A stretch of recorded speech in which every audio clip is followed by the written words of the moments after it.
নিজের বলতে গেলে নিজের মানে উপরে থুতু দিলে তো নিজের গায়েই আসে, সেটা নিজের কাছেই লজ্জা লাগে।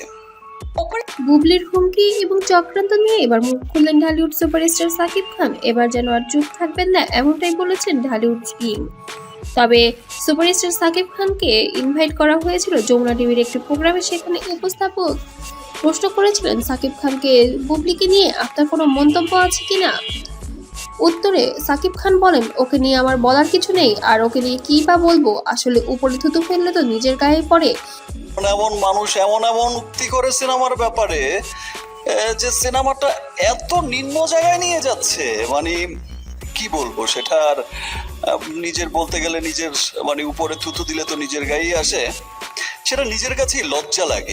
এই জন্য আমি আর কোনো মন্তব্য করতে চাচ্ছি না। ও কতটা নিম্নমানের হয়েছে সেটা আপনারা সবাই জানেন। এগুলো নিয়ে আমার মুখ থেকে শোনার কিছু নেই।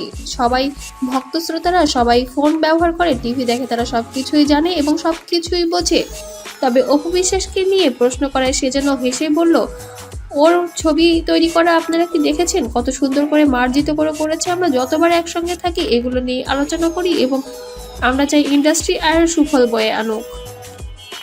থেকেই অনেকবার তার সাথে আমার একটা সুন্দর সম্পর্ক, একটা হৃদ্যতা আছে, একটা সুন্দর ভালোবাসার সম্পর্ক আছে।